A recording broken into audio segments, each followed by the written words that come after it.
Yep, Cool. For it's some going. reason, not just showing up. Cool. Well, hey, let's jump in here for a few minutes. Welcome. Hope you're doing well. Happy Friday. It's always fun to jump in on these conversations. Really excited about our topic today.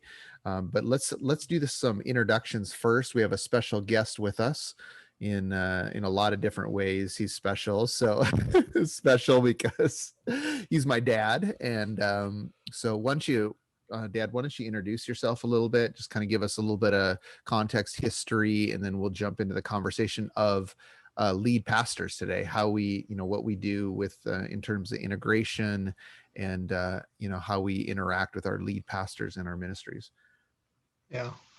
Kind of the background for myself is that I got drawn into ministry really at a fairly young age, just working as a volunteer in a student ministries. And in that first student ministries, this was in Vancouver, Washington.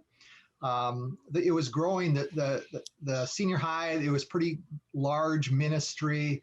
And the obvious next step for that youth pastor was to begin to develop a college ministry. So he recruited my wife and I and another couple, and we jumped in to began to develop a college ministry. And that context really was what drew me into full-time ministry. Ended up needing to move to another church. We moved and I became an elder in the church. And again, that God pulled me into full-time ministry that way. I ended up going back to Minnesota, and I got hired at a church as the first youth pastor at that church. And that church grew pretty fast and significantly. But in the meantime, I jumped from youth ministry to adult ministry. So I became the adult ministry person there. And in that, I also had a passion for college ministry. And actually, Andy was a part of that at the church we were at. And he was kind of the first person that I challenged to begin from a young person, young adult, to begin to raise up a college and young career ministry, that young adult ministry. So he was part of that. But I was an adult ministry pastor. I was overseeing the college area. It was a part of my role, in part because I loved that young adult world as well. It was just part of the passion that my wife and I had in that area. But then eventually, because some circumstances at the church and some issues with the senior lead pastor, I ended up becoming the executive pastor at that church. And again, it was a pretty large church, well over 1,000 people. And so I jumped into the executive pastor world, which is kind of a different animal than even associate pastor, in that you really are maybe partnering more, and you're kind of on a lead level in at least a portion of the church, is the way that we worked it. But eventually I never realized that I never felt like I was going to be called the senior pastor ministry. I felt like second chair was where I was at. But lo and behold, God did a work in my life, and I ended up becoming a pastor at a church in actually northern Minnesota here. And I was at that church for just under 10 years, 9.5 years. And I came to a place here about 3 months ago, where as the lead pastor, I was hitting an age range where I really felt like the church needed a younger person as the lead person. So I submitted my resignation, and I officially jumped into retirement. From that standpoint, although I'm not retired, we're just kind of waiting to go, God, what's next? Do I jump into interim pastorate? Do I jump into something else? But I was leading that church for about 9.5 years, and it was a great experiences. And actually, Elementum was a part of even launching the young adult ministry at that church. So, and obviously the connections there with my son, that was easy to do. But it was a great stint. And so I've had a broad range of roles, and senior pastor, lead pastor was one of them. And everyone was different. I learned a lot going from executive to senior and from associate to executive. Those hinge points create a great deal of learning that you have to learn.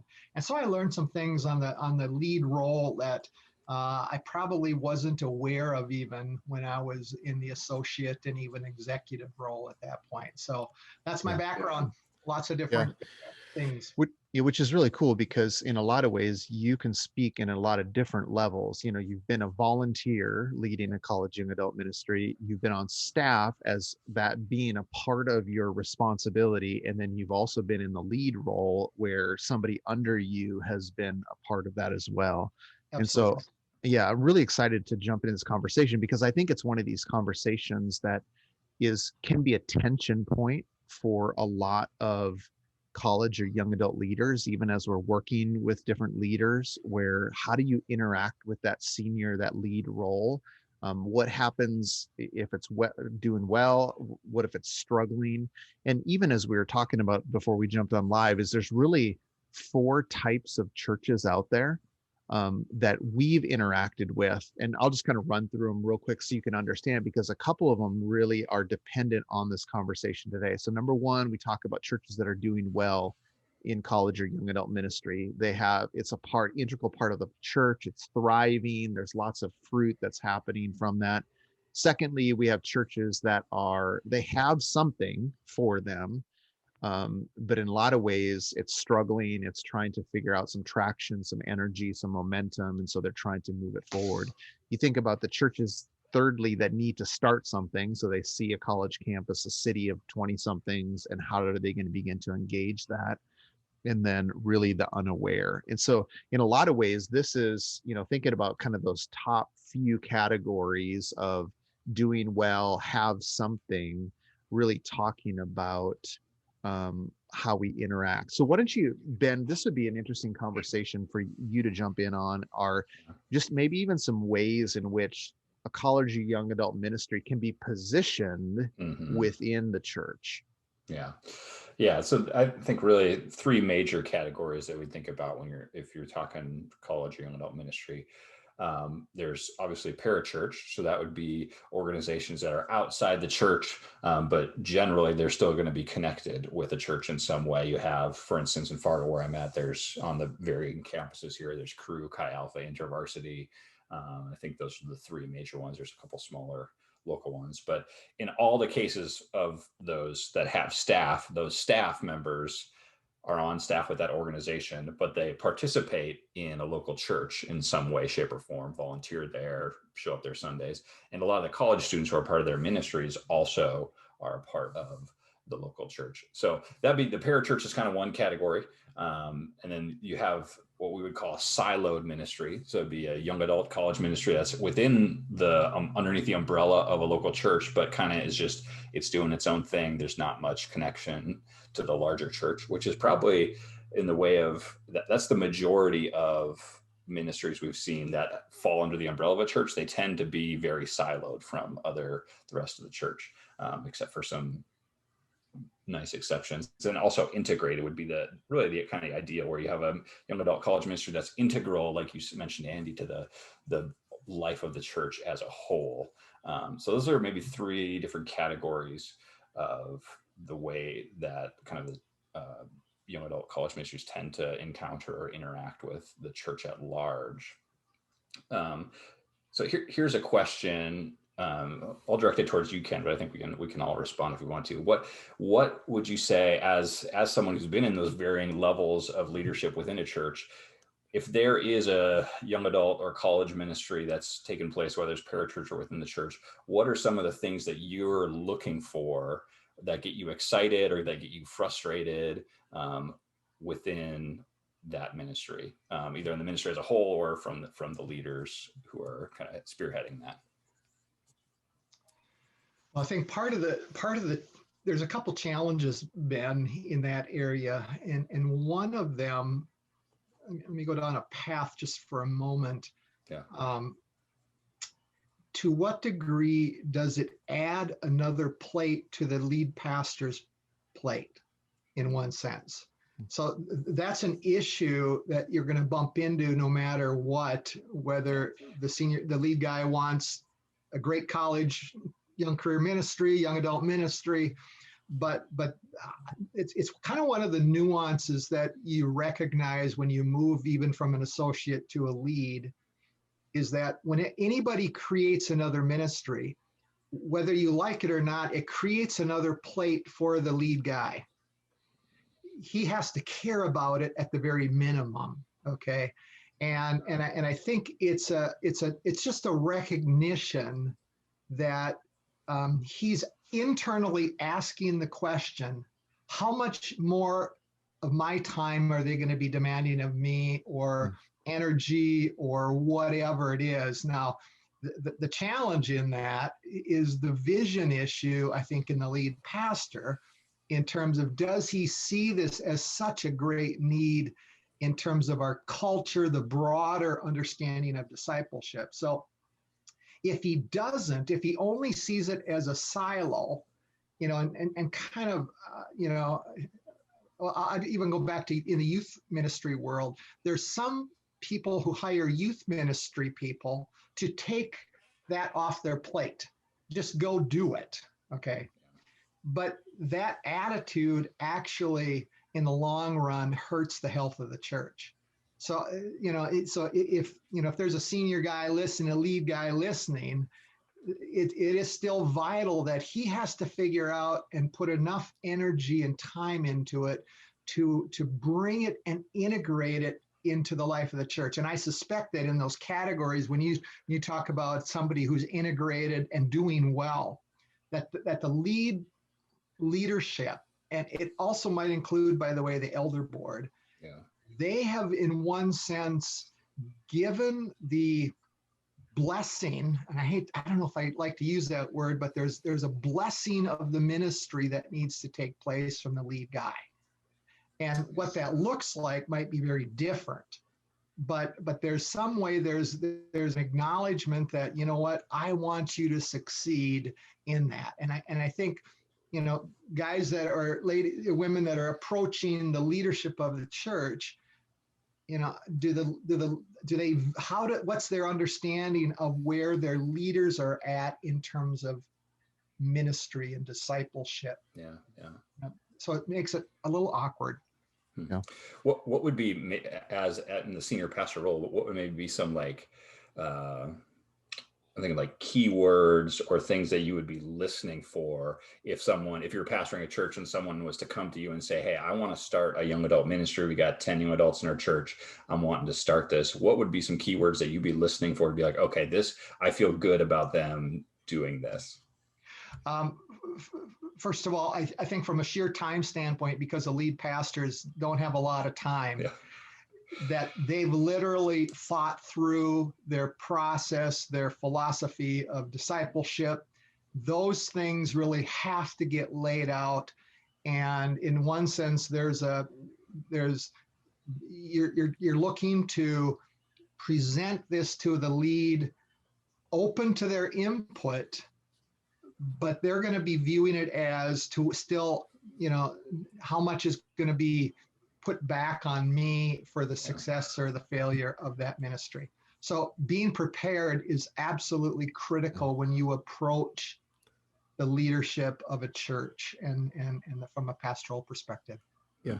I'm curious, Dad, in terms of, because I think we all agree that the goal would be integration of the ministry. What do you think is as a lead pastor, what do you think is the hope of that lead person in terms of how that ministry could be integrated into the life of the church?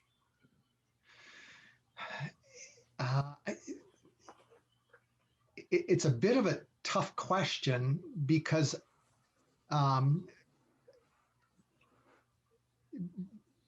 does the pastor think of integration? Yeah. Okay. Does he think, and when I even use the word blessing, you have to bless a ministry in order for it to be integrated into the life of the church. And what that would look like, I think, practically, and that's where it so much depends on the relationship between the individuals and the lead pastor or other leaders potentially. You have to make, who's going to talk about that young adult ministry up front?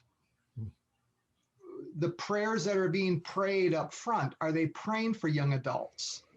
How do you integrate that so the broader audience of your congregation realizes that it's important to us as a church. You know, if you never pray for the young adults, or you only mention youth group announcements or children's announcements, guess what?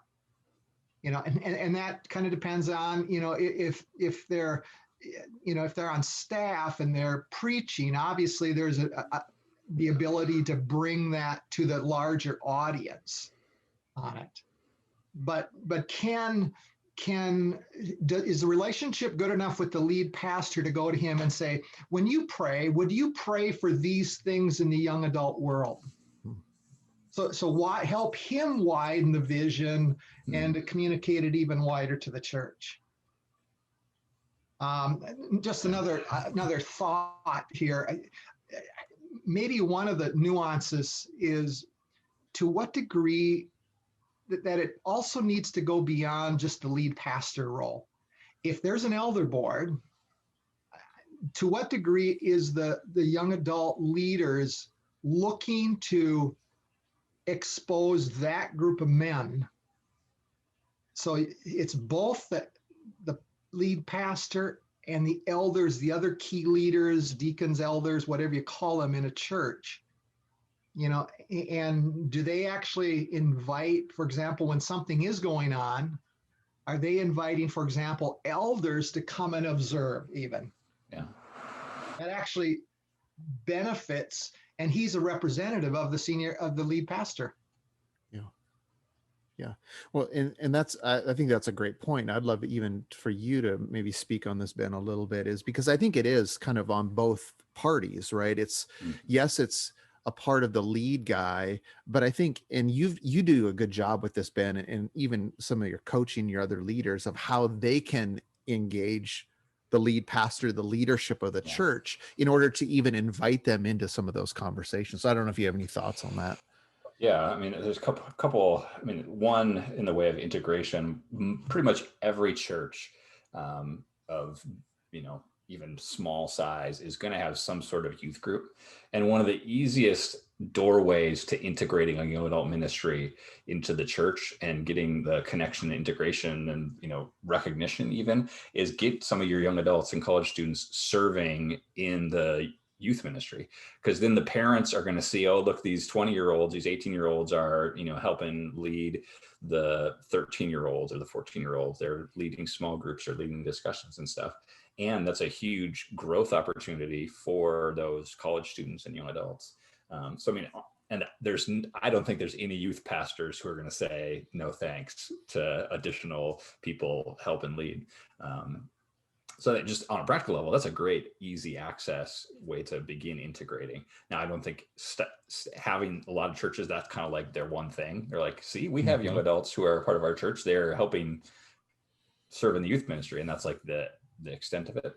I don't think that's a good thing, but that's a great starting point.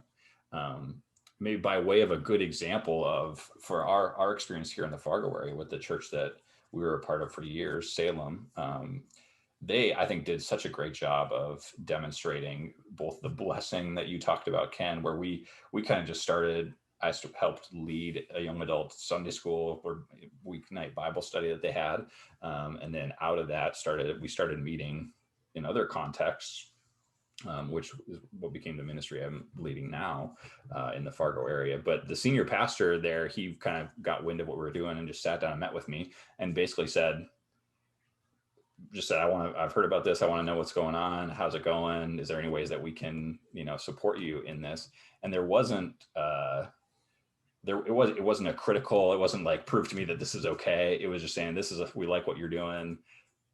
We'll bless that. And there was a couple of times where, like you even talked about, Ken, where we got the chance to meet with the elder board and basically just said, hey, here's what we're doing. And they said, great, let's pray for you before you leave. And it was like a 20-minute interaction.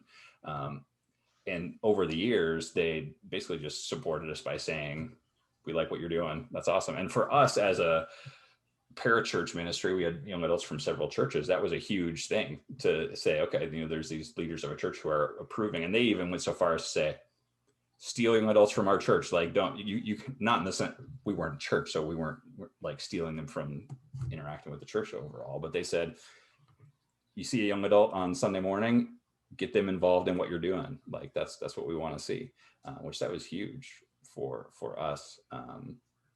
Another example of one thing that they've done well that I think is an idea that a lot of churches could very easily do, is there's 4 colleges here. I mentioned there's a number of college ministries that are based on campus. And what Salem did is they realized we don't need to do more college ministry because there's stuff on every campus. So they just started offering a Sunday lunch during the school year every Sunday, free lunch. You could donate if you wanted to, but they had a group of about 15 families, parents, mostly a lot of them retired couples who would come in and cook the meals Sunday afternoon. And that was a great place for young adults to hang out, get to know each other, meet from across those ministries. And there was plenty of young adults and college students who came to that and got connected to the church who would not have come just to the Sunday service, but because they had some friends who said, hey, there's going to be lunch afterwards, they came and they got connected with the church overall. So those, I think, are a couple examples of senior pastor in a church overall doing a really good job of welcoming and giving their blessing to young adult and college ministry. That's good. Yeah. I would love to hear this, Dad, is how about, because you've really experienced both sides of being somebody who's a volunteer, but also somebody to lead role. What would be some obstacles to integration that I think even these leaders can be listening into, of saying, we really need to be aware of these things as we're figuring out how to integrate our ministries into the overall life of the church? Let me give you 2 challenges, maybe put it that way. And I don't know if I want to use the word obstacle even here, but one of them would be this. You might be understanding and presenting a different model of ministry that the overall adult world in the church is trying to move toward. Okay. It's just a recognition. Okay. It doesn't mean that it can't work, but I think people need to be aware that in the adult world, many churches aren't very far down the pathway of disciple making, or if their philosophy and the language that they're using sounds like it's deepening faith in people, but ultimately it's just not. Okay, I was on a webinar yesterday. I'll be okay. And the question was thrown, is like 400 people on that webinar. And the question was, how many of you feel confident that you're doing a great job in terms of discipling adults at the church? And basically, for those that said, we're doing a poor job or less, 70% put themselves in that category. Wow. So 30% of the churches they said they were doing a good job with adult discipleship. Okay, so recognize that when you come to a lead pastor, your philosophy of ministry, that you're learning and the degree of what relationalness looks like, all of those things may be, you're using the same language, but it may mean something in terms of the definitions between his world and your world. You just got to be aware of it. Okay, that's it doesn't mean you can't keep pressing forward, or that you shouldn't. And I would even argue this.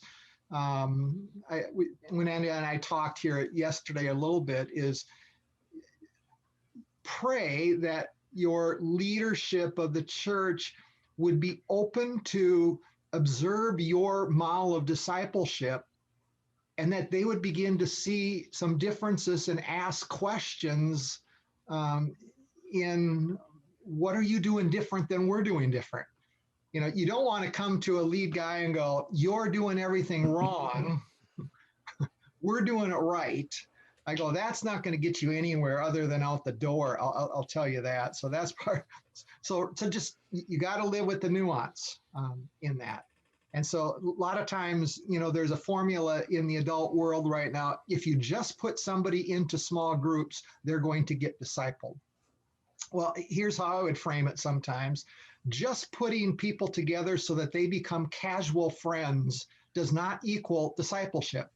Okay. The word deep relationships, close relationships, casual friendships aren't the bedrock of discipleship as I look at the life of Jesus when he went after Peter, James, and John, and the intimacy even that he went after. So that's the one issue. But the second issue, let me go down even probably a more challenging path for you, just to make you aware and for you to learn to nuance things. A seminar that I wasn't going to go down this path, but I'm going to do it anyway. I'll take a shot at it. Before I got into ministry, when I was out in Vancouver, Washington, working at a church, I was the elder at a church, and we were exposed to Multnomah Seminary, Western Seminary. There's a couple of higher education learnings in the seminary world that we had access to. Oftentimes teachers would come over and do seminars and such. But I went to a seminar back in the mid 80s. Okay, so it tells you how old I am. But at that seminar, a statement was made that to this day, I'll never forget. And the statement was this, is that the lead pastor world attracts insecure men. Okay.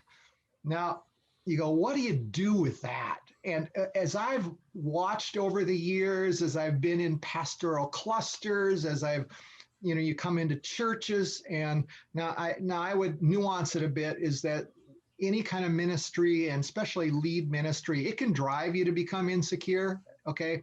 But if you start out being insecure and you come into ministry, it's going to make you more insecure. But the question was asked of the guy, why are so many insecure men attracted to lead pastoral roles? And he said this, what better place is there to get a pat on your back than to preach a good sermon? And so he said, there's something about the lead role of senior pastors that leads to some kudos in one sense of people, patting you on the back that makes you feel good about yourself. Okay. So let me just go where I maybe shouldn't even tread a little bit. What I've discovered over the years, guys, is there are many lead pastors who are insecure. Now, what do you do with that? And I think this, you got to be aware of that. You really do when you come to approaching the leadership of a church. To what degree are lead pastors and the leadership of the church, and even sometimes those above you, it may not be the lead pastor, to what degree are they self-aware of their insecurity? And insecurity paralyzes people if they don't know they're insecure. If you're insecure and you know it, you can begin to deal with it and figure it out what's happening. But just as you approach lead guys, it's one of the lenses that you may need to look through, because how you nuance and how do you say things is very different to somebody who's very secure than those that are insecure.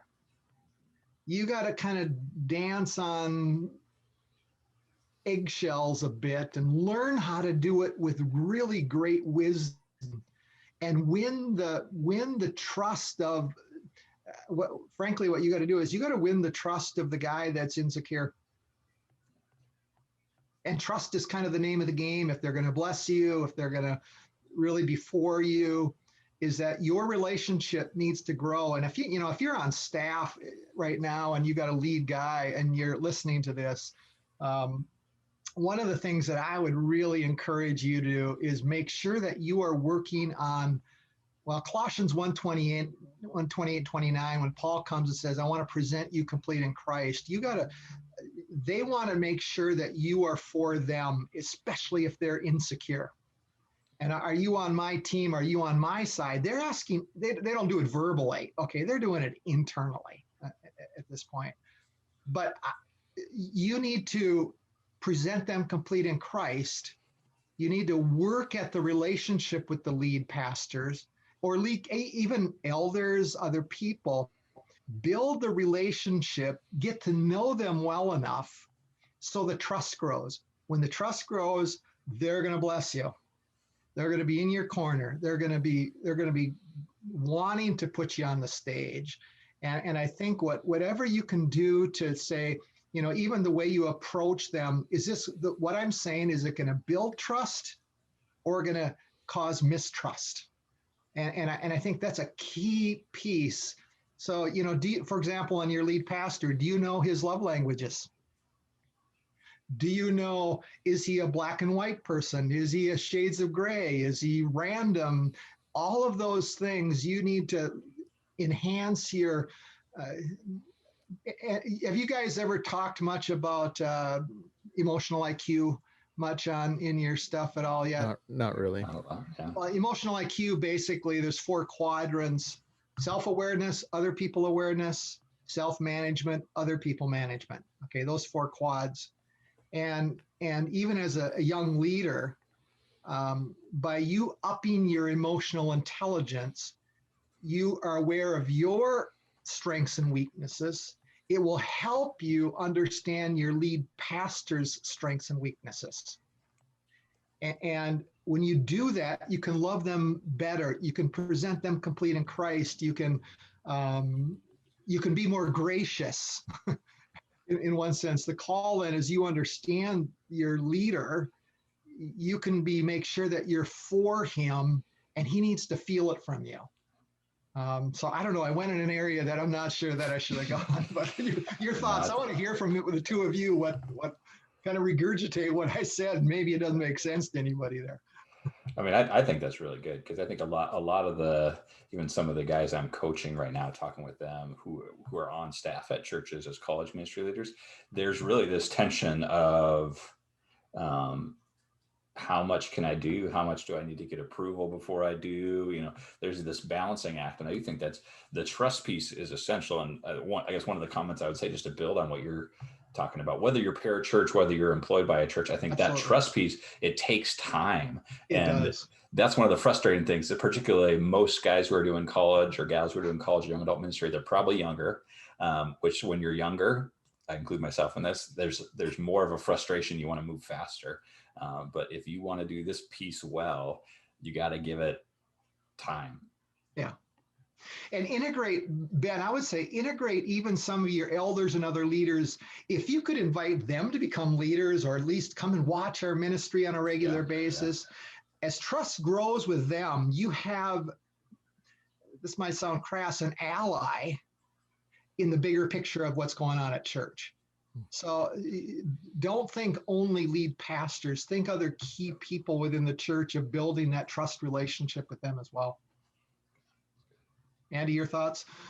No, I think that that's really good. I think that trust is key. I think knowing and realizing, because I think sometimes even as a young leaders, we can think that it's the senior pastor's responsibility to go after us relationally, when it's really both. And we need to be willing to build that relationship, build that trust, like you said, Ben, put in the time in order to establish that it's going to pay off in the long term. So yeah, that's good. Yeah. And think just one of the nuance on the time and the building thing. COVID has kind of thrown a whole wrench into it. And you lead guys right now don't feel like they have a lot of time. The change has been so dramatic, and there's so much more pressures to think about. Even though I left it a couple months ago, I would say beginning last March, April, it was my most intense time of ministry in a lead role that I ever had. And, and even we had gone through some stuff at the previous church in terms of a moral failure with a lead pastor. Okay. I actually put COVID in terms of the intensity above that, of that issue. Wow. It was that more challenging, because the lead guys are wrestling with people leaving right now, and everything has just been thrown up in the air, and how do you restart? Where are people, who's back? So just right now, hopefully things will get back relationally a little bit more stable, but so it's just kind of beware. It's awkward right now. hopefully we're going to come out of that here this summer, and it'll change the dynamics. That's good. That's good. Ben, any last minute thoughts, and then we'll close it down here for today. No, I mean, I think that just some good couple highlights of that I'm hearing, even, making mental notes for myself is one, like take the time to invest in those relationships with whether you're a parachurch person or whether you're on staff at a church, invest upward. What I think, what would that look like to, if you're on staff at a church, to like get together with the person who oversees you, whether they're senior pastor or something, or one of the elders, like we talked about, for lunch, not to like ask them permission to do something in ministry, but just to say, how's stuff going? Because odds are that the senior pastor, lead pastor, the people who are working on the top level in the church, odds are they don't have a whole lot of people who are they're close friends with outside of other pastors. And that could be a huge opportunity for you to show some love. Yeah, that's good. That's good. And Ben, on that invitation thing, I'll just make a comment there. At times you get so busy as a lead person, you don't think about inviting those key people into your life. But if you were to come to me and say, hey, could we just have coffee once a month for an hour to talk? I would have jumped at the chance. Okay. By you initiating even toward me, so that initiation, don't minimize that. It's a great point you made. It's good. That's good. Well, I think we could keep wrapping on this for a while, but we're a little bit over on our time. So it's good. Dad, appreciate you jumping on a call with us for a few minutes today. Here's what I'd love to do. And I'll volunteer you for this because, I think I can as your son. If you're listening to this and maybe you're struggling with your relationship right now with your lead guy, we'd love to connect you with my dad, and you can even have a conversation with him about how to foster that relationship, how to strengthen that relationship, different ways to engage moving forward. Because I know even as Ben and I are coaching, this is a key part to the reality of a lead or of a college young adult ministry is how they interact with the guys above them and the leaders above them. So appreciate your time today. Thanks for jumping on this call with us. We'll catch you on another Friday conversation. So we'll see you later. Great. Take care. Bye, everybody.